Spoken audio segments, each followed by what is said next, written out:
Srivastava ji, joint director CIT, doctor Bera, joint director Pandit Singh लासरमा central institute of vocational education, doctor Deepak Paliwal ji, RIs के principals हमारे सारे, और डीन्स, फैकल्टी मेंबर्स, और supporting staff, all my dear friends, colleagues, and NCERT family members who have joined from RIs online and who are here with me at present.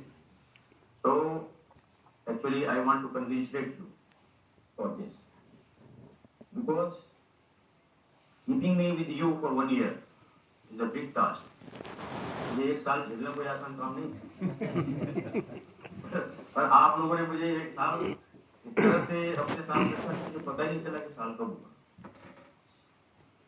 कब दिन गए, कब महीने गए, कब साल आ गया, और मैं अपना घर भी भूल गया, वहां भी नहीं जा पा रहा। तो मैं आपको बहुत बहुत धन्यवाद देता हूँ। अभय जी, संजीव जी, श्रीनिवासन जी, आप सबने ये सोचा, हमारे सचिव महोदय, सब जॉइंट डायरेक्टर, सब आप लोगों ने ये सोचा कि इस तरह से हम इस बात को आज रखें। ये अपने आप में it is a sign of positivity. 1 year before positive होना वॉज वेरी डेंजरस। 1 साल पहले तुमसे जो पॉजिटिव हो गया तो बड़ा डर लगता है।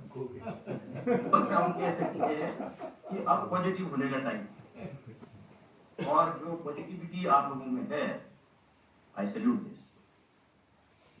मुझे 1 साल में बहुत कुछ हमने कोशिश की करने के आप लोगों के साथ, और बहुत कुछ हो भी रहा है।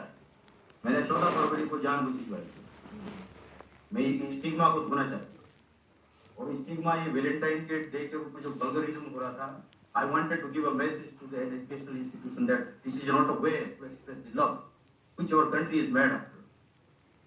This was spoiling our kids.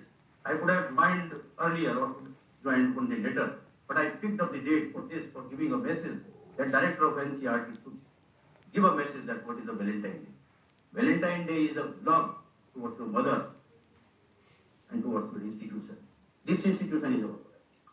So NCERT is our Valentine. I visited RIs and I also expressed with you in front of the trainees and the students that what is Valentine Day. Valentine means the God of love. Not this way where our generations are going through. A lot of crime and incest is involved in that. So I chose this date. And luckily I was appointed during the time, so I could have the choice of joining. So it was a message. I wanted to give this message. Definitely.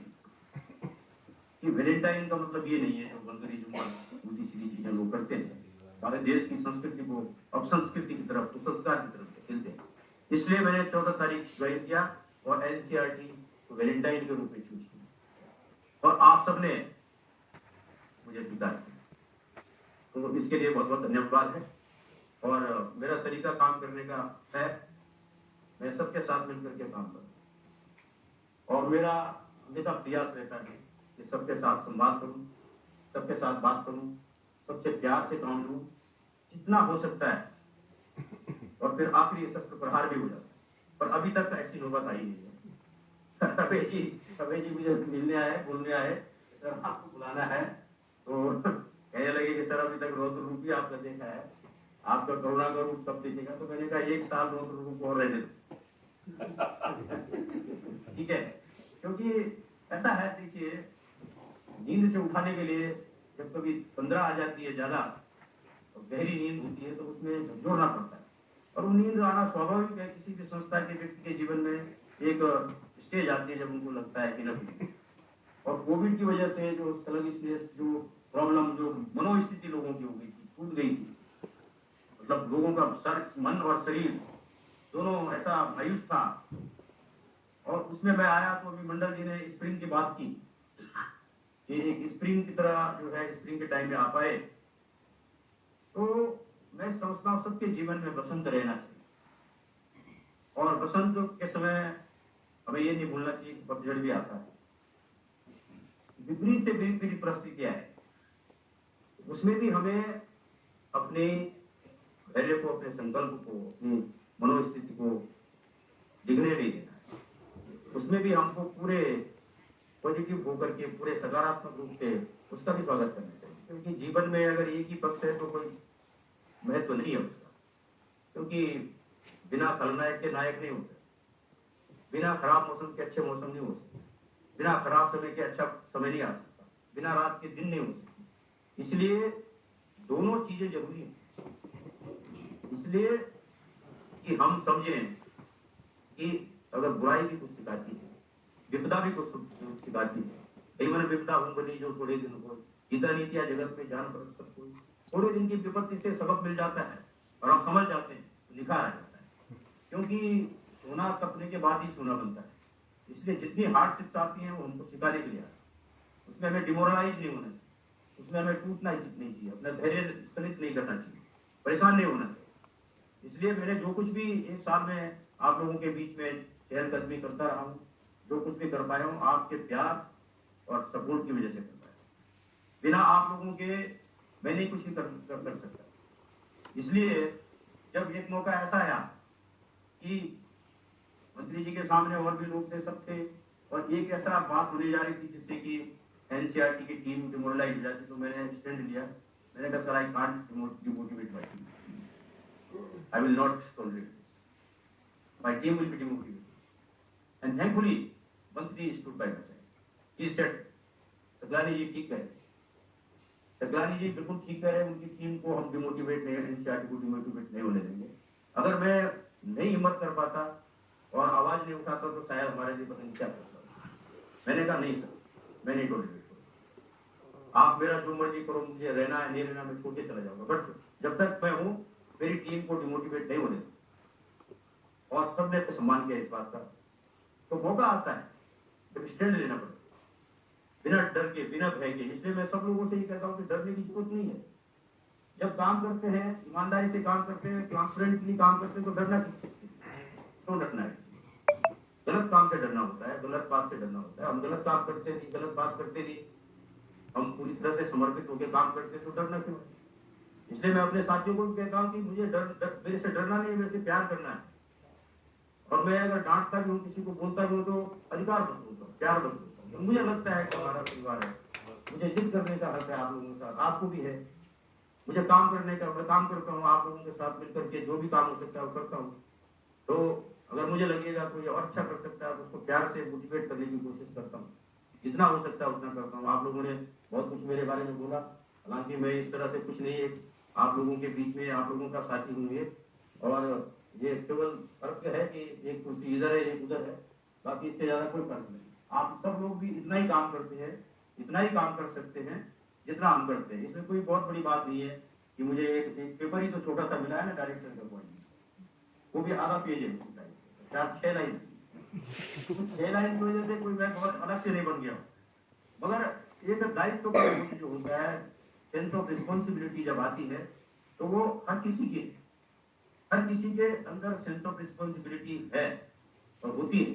बस थोड़ा फर्क ये होता है कि कभी कभी ऐसा लगता है कि हम बहुत कर रहे हैं, क्या करना है, वो नहीं कर रहा, ये नहीं कर रहा। तो मेरा ये रहता है कि घड़ी की सुई, सेकंड की सुई अगर ये देखे कि मैं नहीं चलती थोड़ी देर, क्या फर्क पड़ता है, मिनट की तो चल रही है ना।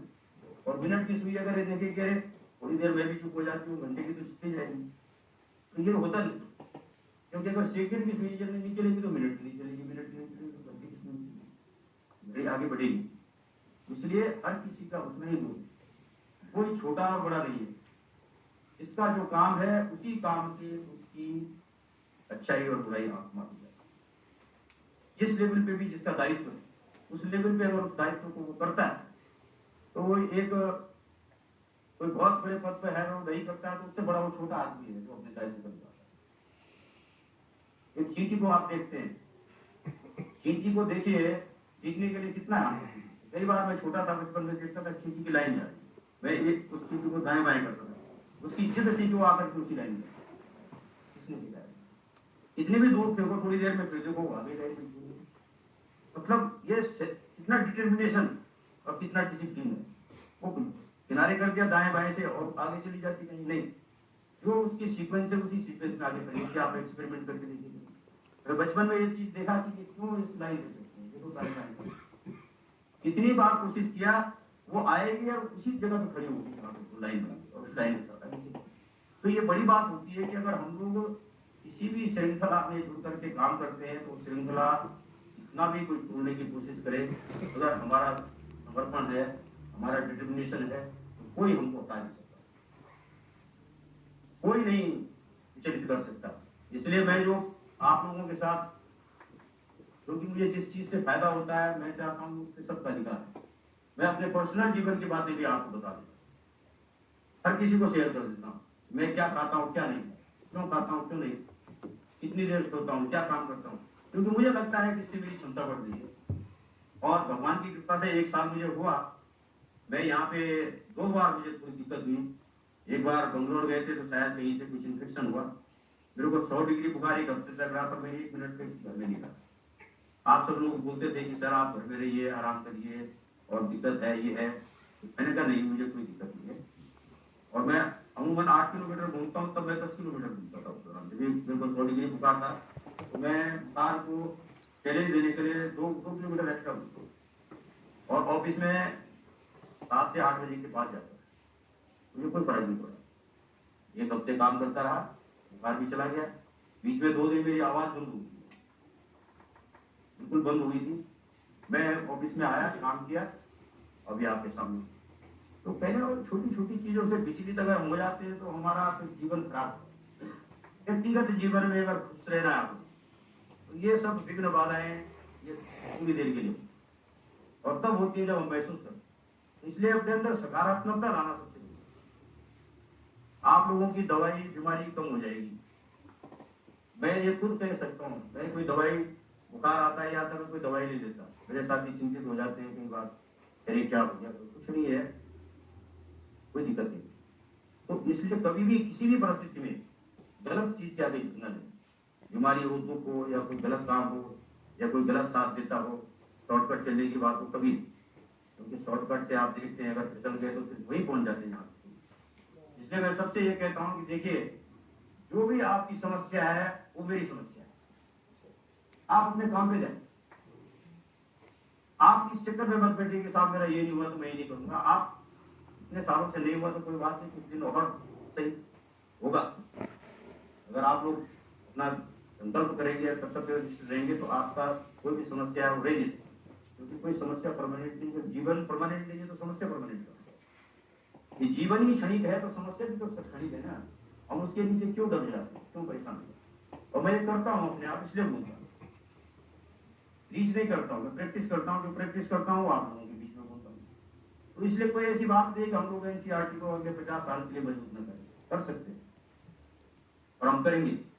आप सब मिल करके, हम लोग साथ मिल करके करेंगे। अगर हम इसको अगले 50 साल के लिए अच्छा कर देंगे तो हम 4 साल, 3 साल, 2 साल, 5 साल जो भी रहेंगे यहाँ पे, ये केवल हमारे लिए नहीं है। अगर ऐसे हमारे माँ बाप ने सोचा होता, ऐसे हमारे पूर्वजों ने सोचा होता, ऐसे हमारी सभ्यता के जो जननायक है उन्होंने सोचा होता, तो इतनी अच्छी सभ्यता हम तक नहीं पहुंची, इतना अच्छा डेवलपमेंट हम तक नहीं पहुंची। उन्होंने अपने लिए नहीं सोचा, उन्होंने देश के लिए सोचा, उन्होंने समाज के लिए सोचा, उन्होंने इंसान मानव स्वास्थ्य के लिए सोचा। इसलिए वो ऐसी सभ्यता का निर्माण करते। अगर वो अपने लिए सोचते, अपने जीवन के लिए सोचते, अपने कंफर्ट के लिए सोचते, तो वो पता नहीं क्या थे, कौन से बन जाते कीड़े मकोड़ों की तरह, कौन पूछता है। अगर देश का अगर नाम है और उसमें एनसीईआरटी का नाम है, तो इस बात के लिए है हम प्रतिबद्ध हैं देश की व्यवस्था, शिक्षा व्यवस्था को आगे बढ़ाने के लिए। और इस समय सौभाग्य है, हम सबका सौभाग्य कि हम इस समय एक ऐसे मौके पे है जब एनईपी 2020 आएगी। एजुकेशन पॉलिसी जाती रही, but this is a paradigm shift, as Professor Mandal has rightly pointed. This is a paradigm shift because we are going to shun the colonial mindset and the education reached and propagated by the colonial masters. It is the time to recall ourselves and to redeem our esteem and go beyond this. हमें अपने स्वाभिमान, चेतना, अभिमान, देश के स्वाभिमान को जगाने का मौका, अपनी जड़ों से जुड़ने का मौका। And NEP 2020 has been plenty of opportunity for doing this. So कि हमको फिर टायरलेसली काम करना पड़ेगा, क्योंकि पॉलिसी के रूप में न रहे। पॉलिसी एक जब धरातल पर उतरे, उसके लिए एनसीईआरटी सबसे बड़ी महत्वपूर्ण संस्था है, क्योंकि क्योंकि एनसीईआरटी में आना, यहाँ सर्विस करना, मेरी समझ से कई जन्मों के पुण्य कर्म के बाद एनसीईआरटी से जुड़ा हुआ। मैं देखता हूँ कितने मेल आ रहे हैं, कितनी सिफारिशें आ रही, तेरे साहब हमारा कुछ एनसीईआरटी में डाल दीजिए, अरे हमें एनसीईआरटी में बुला लीजिए। बड़े बड़े IITians और बड़े बड़े जो लोग हैं वो रिक्वेस्ट कर रहे हैं मेरे पास। I am flooded with mails and request from top most people in India and outside India that please associate with NCERT. अब हम एनसीईआरटी में बैठे हुए काम कर रहे हैं, तो ये कम बड़ी बात है। मगर कोई भी बड़ा केवल काम से होता है। अगर आप लोग ज्यादा काम करते हैं, मैं देखता हूँ, मैं कई बार कहता हूँ फायर फाइटिंग मिशन है, या आग बुझाने के बाद कितना बचता है ये भी तो हमें पता होता है। अगर आग नहीं बुझी तो कितनी भी कर रहे हैं, भस्म करने के लिए आग की है, उसको हम बुझाते हैं, ज्ञान की जो पिपासा है उसको तृप्त करते हैं और उसको बच्चों तक पहुंचाते हैं। देश का भविष्य टिका हो, पूरा देश इस समय एनसीईआरटी की तरफ देखता है। हम जहां भी जाते हैं वहां ये प्रश्न होता है कि एनईपी का क्या करिए। देखो एनईपी केवल एनसीईआरटी के लिए नहीं है, स्कूल हायर एजुकेशन के लिए, यूनिवर्सिटी को कोई नहीं पूछ रहा है। आप देखेंगे, आप यू आर प्रिविलेज, तो वो भी प्रोफेसर है, सब कुछ देखने बैठे, कोई कहीं जा रहा है, कुछ बोल रहा है। हाँ, ये तो मतलब क्या है, ये दुर्भाग्य है। अगर हम कुछ कंट्रीब्यूट नहीं कर पाए तो it is unfortunate, we are fortunate, we are being asked to contribute, this is the time to contribute. NCERT ने हमेशा किया है, मगर मैंने कहा ना, जो हमेशा किया वो अलग था, आज जो करेंगे वो अलग है, क्योंकि एनईपी का मैंडेट है अपनी जड़ों से जुड़ने का, देश की माटी से जुड़ने का, इसके गौरव से जुड़ने का। ये बड़ी बात है कि हम कॉलोनियल एजुकेशन से बाहर हो रहे हैं और अपनी शिक्षा व्यवस्था ला रहे हैं। मैंने कई बार लोगों को बोला कि भैया ये बताओ, जो शिक्षा बच्चे को माँ बाप का आदर करना न सिखाए, जो शिक्षा बच्चे को गुरु और बड़ों का आदर करना न सिखाए, जो शिक्षा अपनी माटी से प्यार करना न सिखाए, जो शिक्षा अपने घर से, अपने परिवार से, अपने रिश्तेदारों से दूर करे, जो शिक्षा प्रकृति के विपरीत हो, जो शिक्षा दृष्टि के विपरीत हो, जो शिक्षा समष्टि के विपरीत हो, क्या वो शिक्षा देनी चाहिए? क्या अच्छा लगता है जब हम पढ़ते हैं कि माँ बाप मरे हुए फ्लैट में सड़ रहे हैं, बच्चा बाहर है? क्या इस चीज के लिए हम बच्चे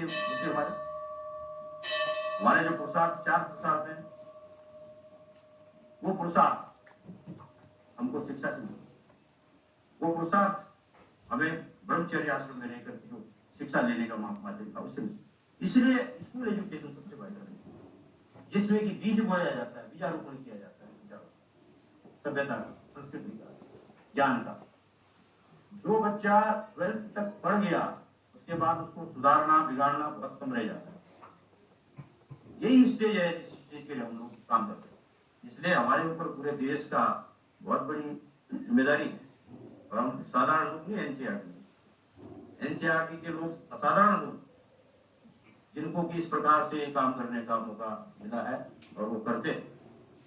आज ज्यादा अच्छा मौका है एनईपी को जमीन पर लाने का, धरातल पर लाने का। मेरे साथी सब उसमें बराबर के सही, चाहे वो टीचिंग के हैं चाहे नॉन टीचिंग के हैं, बराबर के सब बराबर के भागीदार हैं। क्योंकि अगर नॉन टीचिंग के लोग काम नहीं करेंगे तो टीचिंग के लोग कैसे काम करेंगे? इसलिए कोई भी कम ज्यादा नहीं। मैं साफ कहना चाहता हूँ, मेरे मन में जितना आदर एक छोटे कर्मचारी का बढ़ती है, उतना ही आदर एक अपने बड़े से बड़े कर्मचारी। मैं कोई डिस्क्रिमिनेशन इस ग्राउंड पर नहीं करता। कभी कभी मैं विचलित होता हूँ जब छोटे लोगों की बात नहीं सुनी जाती, तो मैं फिर बड़े शब्दों में बात करता हूँ अधिकारियों से कि आप मेरा काम रोक दो 2 दिन, मुझे फर्क नहीं पड़ता, मगर छोटे आदमी का काम रोकोगे तो मैं आपको छोड़ूंगा। क्योंकि हमारी जिम्मेदारी वो विश्वास के साथ हम पे आश्रित है उसका, हम क्यों नहीं उसका काम करेंगे? इसलिए ये इस समय आप लोगों ने ये कार्यक्रम रखा, इसमें 2 घंटा लगभग समय 2 घंटे का जा रहा है। अगर 2 घंटे में हम 2000 दिन के लिए आगे का प्लान बना सकते हैं तो कर सकते हैं। मेरी तरफ अगर किसी का भी कुछ ड्यूज है, मेरी तरफ मतलब हमारे लेवल पे, देखो मैंने सबसे कहा है कि भैया मेरे पास कोई भी चीज अगर आती है 5 मिनट से लेके 5 घंटे तक मैं उसका निस्तारण करता हूँ, जैसा मामला है, सही चीज कोई ये सोचे कि कुछ भी मेरे से पास ला करके मेरे से करा से नहीं करूंगा, बिल्कुल नहीं करूंगा। यही नहीं, ऊपर से भी कुछ आती है। एग्जाम चले सर लोग बैठे हुए, एक दो वाक्य ऐसे में जब बड़े ऊपर से कुछ बात आई, मैंने कहा नहीं, मैं नहीं करूँ, अभी नोट। तो इसलिए जिसका भी जेन्युइन मामला है, वो जेन्युइन मामला अटकना नहीं चाहिए। हम ही तो है करने वाले। अरे मेरी फाइल इनके पास गई, इनकी फाइल इनके पास गई, करने हम ही है करने वाले। हम नियम जानते हैं, हम रूल्स रेगुलेशन जानते हैं। और ये बेमानी है कि अगर कोई रूल्स रेगुलेशन जानते हुए गलत चीज को लाता है, गलत एक्सपेक्टेशन करता है, तो वो भी गलत बात, उनको ये नहीं करना चाहिए। रूल्स रेगुलेशन के अंतर्गत अगर कोई रोकता है तो मेरा कर्तव्य है कि मैं वो काम करवा के उसको दंडित भी करूँ। अगर कोई नाजायज किसी को परेशान करता है तो जो भी मेरे अधिकार क्षेत्र में मैं उसको सुधारने के लिए कोशिश करूँ। किसी को अधिकार नहीं कि कोई किसी की सही काम रोके लटकाए। दिक्कत है, परेशानी है, आप बताओ ना, तो साथ बैठ के काम करने के लिए मुझे कोई फर्क नहीं पड़ता। एक MTS के पास बैठ करके काम करते, मेरा कोई ईगो नहीं है। हम भी सब साथ बने हैं, साथ करते हैं। जैसे ये क्या दिक्कत है, मेरे को डायरेक्टर की जिम्मेदारी मिली है, तो मेरा फर्ज है कि मैं छोटे बड़े से बड़े अपने लोगों के साथ बैठूं, उनकी बात सुनूं, उनसे काम कराऊं, उनके साथ बैठ के काम करूं, जो मेरा काम है। तो इसलिए जो चीजें हैं वो क्लियर है साहब, एकदम। जो जिसका जेन्युइन है, सही है, वो कोई रुकेगा तो अच्छी बात है। वो उनको करना पड़ेगा, डिलीवर करना पड़ेगा, विदिन टाइम करना चाहिए। अब इसको मेरी रिक्वेस्ट माने, प्यार माने, ज्यादा करके काम रिक्वेस्ट से प्यार से हो जाए, मुझे पता है। और अगर ये नहीं है तो फिर उसके बाद दूसरा रास्ता भी फिर होता है। वो मैं नहीं चाहता हूँ कि वो रास्ता क्या करना पड़े किसी के साथ। तो इसलिए मेरा रिक्वेस्ट यही है कि सब लोग मिलजुल करके प्यार से काम करें, मनोमालिन्य न करें किसी के साथ। क्यों हम एक दूसरे के प्रति भला बुरा सोचे, प्यार से रहे, जुड़े, सब आपस में मिले जुले, क्या दिक्कत है। कम्युनिकेशन करेगा और कहाँ जाना है। देखो इतने जीवन के इतने दिन यहाँ कट जाएंगे, तो हम सब उम्मीद करते हैं कि हमारा कोई रिश्तेदार है हमारे साथ, कोई नहीं, किसके पास टाइम है। हम लोग भी है, सब रिश्तेदार भी है, मित्र भी है, परिवार भी है, सब जितने लोग हैं यहाँ सब एक जैसे ही हैं। तो अपना कर्तव्य निष्ठा के साथ हम करें। हमें सरकार तनख्वाह देती है, सम्मान देता है समाज हमको, तो हमें अपने कर्तव्य के प्रति उन्मुख होकर के पूरे समय काम करना है। मेरी जितनी सामर्थ्य मैं उसमें करता हूँ और कोशिश करूंगा कि अगले 4 साल आप लोगों की शुभकामनाओं से, आपके प्यार से, आपके सहयोग से उन कामों को आगे बढ़ाऊंगा। और आप लोग इसी तरह से पूरे मनोयोग के साथ काम करेंगे। अभी हम रिक्रूटमेंट शुरू कर रहे हैं, उसमें मैंने ये शर्त रखी है कि डायरेक्ट के साथ साथ प्रमोशन भी किसी का है तो उसका मामला भी है। प्रमोशन होगा इसकी गारंटी साफ कह दें, मगर उसका मामला आना चाहिए। अगर वो डिजर्व करते हैं, उनका काम सही है, तो 100% मैं उनके लिए लड़ूंगा। और अगर गलत है तो मैं एक्सपर्ट के सामने भीख नहीं मांगूंगा कि ये योग्य नहीं है, इसका प्रमोशन साफ। 20-19 का फर्क है तो मैं बोलूंगा कि कोई थोड़ा सा है, आप देख लीजिए। मगर कोई अगर 10 का 20 करना चाहेगा तो नहीं होगा, ठीक है ना। सीधी बात है। देखो क्यों किसी को मैं गलत आश्वासन नहीं दे सकता। मैं साफ कहता हूं कि प्रमोशन का मामला भी इसमें आएगा, कैश भी हम करेंगे। और प्रमोशन होगा कि नहीं होगा वो आपके काम पे डिपेंड है। 19 का 20 हम कर सकते। किसी का छोटी सी चीज में किसी चीज का अटक रहा है, उसको हम कोशिश करेंगे कि मिलजुल करके एक्सपर्ट के साथ उसको रास्ते पे। और किसी का अगर 10 है वो कहे 20 होना चाहिए तो नहीं हो, इसलिए उसको मेहनत करनी चाहिए, उसको प्रयास करना चाहिए। मेरे टाइम में किसी के साथ अन्याय नहीं होगा, मैं इस बात की गारंटी दे सकता हूँ। इनजस्टिस किसी के साथ नहीं होगा। तो अगर कोई न्याय की परिभाषा अपने आप बनाएगा, वो लागू करने लगेगा तो वो भी लागू नहीं होगा। न्याय का मतलब न्याय ही है, तो कोई जबरदस्ती न्याय की नई परिभाषा भी ना बनाए और फिर वो तो पहली पुलाव में रहे कि न्याय तो ऐसा होता है, वैसा होता है नहीं। जो ट्रांसपेरेंट है सिस्टम, साफ दिखता है और खुली किताब की तरह हमारा जीवन है। हम क्या करते हैं क्या नहीं करते कोई बंद कमरे में नहीं हो सकता, सबके सामने होता है। और सबका मैं तो चाहता हूँ कि मेरे साथी मोटिवेट हो, इसलिए मैंने हर चीज पे बोला है। आप पब्लिकेशन करते हैं तो ऐसे जनरल में क्यों करते हैं? अब बेरा जी को मैंने टारगेट दिया है, मैं चाहता हूँ कि एक कम से कम अगले 4 साल में हमारे 2 या 3 जर्नल, जिसमें कि मैं एक भी देखता हूँ और एक आध जर्नल और मैंने अपने फैकल्टी वालों को बोला है कि आप रिसर्च पेपर बनाते हैं, मतलब काम करते हैं रिसर्च का, डेटा तैयार करते, वो डेटा से लोग फायदा उठा रहे हैं, हम कुछ भी नहीं कर पाते, डेटा की रिपोर्ट छाप देते हैं, दैट इज नॉट रिसर्च। मैंने बोला है कि इससे रिसर्च पेपर निकालिए, और फिजिकली मैंने लोगों को समझाया है कि भाई इस तरह से रिसर्च पेपर आप इसको बस लिस्टेड जर्नल में, वेब ऑफ साइंस में या पीयर रिव्यू जर्नल है, आप इतना प्रेस्टीजियस काम कर रहे हो, थोड़ा सा जरूरत, थोड़ी सी जरूरत है, अगर उस जरूरत के हिसाब से आप लोग करेंगे तो अच्छा है। ज्यादा लोग एनसीईआरटी आरआई में बहुत अच्छा काम है, ये मेरा पहला एक्सपीरियंस, बहुत अच्छा काम है। एक दो चीजें हैं जिसपे मुझे थोड़ा दिक्कत होती है। एक तो आपस में संवाद नहीं, जुलते जुलते बात कही तो साहब हमने मैसेज कर दिया, मेल कर दिया, वो नहीं करते। मैं चाहता हूं कि आपस में फोन करें, मिले जुले। इसलिए श्रमदान का जो कंसेप्ट मैंने रखा, इसलिए भी रखा कि मिलने जुलने का, जो कैंपस में रहते हैं दाएं बाएं घूमते हैं, नजर बचा के भाग जाते हैं, अरे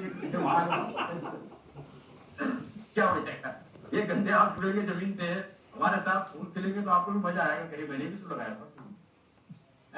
तो जितने भी लोग कैंपस में रहते हैं, वॉलंटरी है, मगर वॉलंटरी का मतलब ये भी नहीं है कि नजर बचा के भाग जाए। अगर आ जाएंगे और जमीन में थोड़ा प्रयास करेंगे, मेहनत करेंगे, तो जमीन से जुड़ने का आनंद ही होगा। तो एक मेरा ये, अच्छा उस माध्यम से क्या होता है, देखो सारी बैरियर्स टूट जाए, डायरेक्टर है, ज्वाइंट डायरेक्टर है, सेक्रेटरी है, प्रोफेसर है, डीन है, कोई फर्क नहीं है, जमीन पर सब एक साथ। तो एक बहुत बड़ा इनफॉर्मल एक स्पेस है, जो कि स्पेस को ब्यूटीफुल करने का एक माध्यम है, अपनी एनर्जी को पॉजिटिव डायरेक्शन में चैनलाइज करने का एक तरीका है। इसलिए वो श्रमदान का बात मैंने आ रहे लोग हो सकता है भविष्य में और आएंगे, और इस कैंपस को सुंदर कैंपस बनाना है। मेरा मतलब दोनों तरह की दिक्कतें, सॉफ्टवेयर हार्डवेयर की उसको दिक्कत देगा हम लोग, तो आनंद ही आनंद है।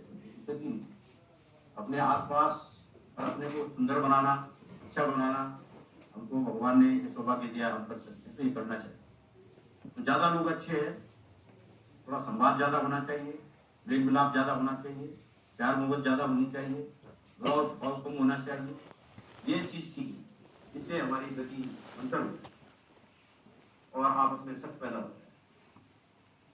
मैंने कभी किसी की बुराई शिकायत नहीं सुनी। जो शिकायत करने वाले हैं, मुझे लगता है वो सारी शिकायतों पे ही ध्यान देते हैं। इसलिए शिकायत करने वालों को सतर्क हो जाना चाहिए कि मैं सबसे पहले इंक्वायरी करूंगा कि उन्हीं की तो, अगर ये शिकायत भेजते हैं कि इसने ऐसा कर दिया, उसने कर दिया, तो मैं पहले उन्हीं की इंक्वायरी करूंगा कि तुम क्या करते हो, शिकायत करने के लिए पैदा हुए हो क्या? अगर शिकायत करनी है तो पहले अपने से शिकायत करो, अपने अंदर झांको कि आपको जो चीज मिली है आप उसके हिसाब से काम करते ही नहीं। केवल शिकायत करना, मंत्री तक चिट्ठी भेजना, यहाँ भेजना, वहां भेजना और टीवी हाँकना, ये अगर कोई करता है तो वो अपने लिए कब्र को जरूर, और मैं सुनिश्चित करूंगा कि जाने से पहले उसको दफना भेजना, ये पक्की बात, जैसे भी हो। इसलिए ये सुधरने का भी मौका है, होना चाहिए। क्यों शिकायत करते रहे? काम करो ना, काम करने के लिए संसार मिल रही है, जीवन मिला है, खुश रहो, अपने को भी खुश रखो, अपने परिवार को, अब उनके परिवार को भी खुश होता होगा। वो लड़ने झगड़ने का वाला आदमी तो उसके बच्चे को कोई अच्छा लगता हो, हर जगह से कोई लड़ झगड़ करके घर में जाएगा तो बच्चों के साथ कैसा व्यवहार करता हो? मतलब ये नेगेटिविटी खत्म होती है, कुछ लोग ऐसा करते हैं। और मैंने एक चीज और कही, वो ये है कि मैं समय का बड़ा पाबंद हूँ, अनुशासन का, मैं अब से चलाऊंगा। जो नियम है वो पहले मैं अपने पर लागू करता हूँ, अगर मैं उसको फॉलो करता हूँ तो मैं उम्मीद करता हूँ कि हर आदमी उसको फॉलो करते हैं। लोग कुछ लोग दाएं बाएं हो जाते हैं, टाइम पे कभी आएंगे, कभी जल्दी भाग जाएंगे, कभी देर में आएंगे। कई बार मैंने कोशिश की, लिस्ट भी बन रही है और मैं बड़ी गहराई से लिस्ट बना रहा हूँ, उसमें भी मैं लोगों का भलाई करूंगा पूरा। देखो जो दिल्ली में अगर हैं लोग और उनको यहाँ रह के छुट्टी नहीं मिल रही है काम करके, इसका मतलब वो कहीं और जाना चाहते हैं। सीधी बात है, अगर वो यहाँ पूछे तो परफॉर्मेंस समाप्त होनी चाहिए, उसको दुख नहीं होना। अगर वो यहाँ रहे कि ना पूछे तो इसका मतलब वो शिलोंग जाना वहाँ प्रकृति है, सुंदर है, इसलिए मैं कोशिश करूंगा कि उनकी खुशी के लिए उनको शिलोंग, ये भी मैं आइडेंटिफिकेशन करूँ। ऐसे कोई भुवनेश्वर में बैठा है अपने घर में और उसको वहाँ कष्ट है, बीमारी लग गई है, दुख हो गया है, परेशान हो गया है, तो उसका इंतजाम ये है कि दिल्ली ले आएंगे। कोई भोपाल में बैठे हैं, अगर वो नहीं वहाँ मन लग रहा है, परेशान है, उदास है, उनको खुश करने के लिए भुवनेश्वर भेज देंगे, अजमेर वालों को कहीं और भेज देंगे, अजमेर में किसी और को ले आएंगे। तो ये उनकी इच्छा से होगा, मेरा कुछ नहीं है। मैं तो ये साफ से बोल रहा हूँ कि भाई अगर आप जहाँ पर हैं वहाँ पर कुछ नहीं है तो इसका मतलब आपको स्थान परिवर्तन चाहिए। तो मेरी मदद ये हो सकती है कि मैं कर दूंगा, आप मेरा धन्यवाद करेंगे उसके बाद कि जो आपकी इच्छा है वो पूरी कर रहे हैं। तो मैं ये नोट जरूर करूँ, लोग ये ना सोचे कि चेकिंग हो रही है, हम टाइम पे आ रहे हैं नहीं आ रहे, ना ना ना ऐसा मत सोचिए। मैं उसको स्क्रूटनाइज कर रहा हूँ, वेरीफाई कर रहा हूँ 2-3 बार, कोई गलत आदमी कहीं और न चला जाएगा, उसकी जगह जहाँ उसको नहीं भेजे। वो लोग अगर चाहते हैं कि कहीं घूमना फिरना है उनको भेज देंगे, कोई दिक्कत नहीं है। और ऊपर के लिए भी जल्दी शुरू करूंगा मैं, अभी थोड़ा रिक्रूटमेंट का काम है उसको करते हैं, नॉन टीचिंग का भी रिक्रूटमेंट का बड़ा चुनौती है।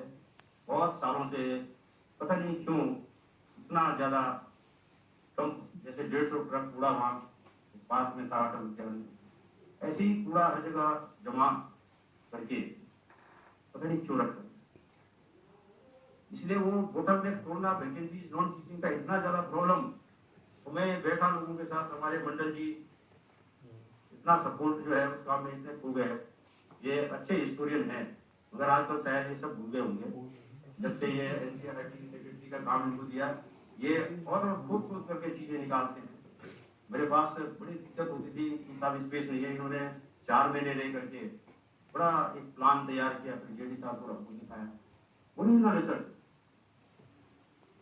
उन्होंने जिसके साथ भी बैठ के किया हो, आई अप्रिशिएट। और उसकी वजह से हमारा स्पेस जो तो बर्बाद हो रहा था वो बच गया। ऐसे कूड़ा डंप था तो 18 लाख रुपए मिल गए, लोग अपना फर्नीचर बेचने के चक्कर में थे, हमने कहा इसको रिपेयर करके वापस रखाओ। तो ये सब चीजें ऐसी है, छोटी छोटी चीजें हैं मगर बड़ी हो जाती है अगर हम करें। तो मैं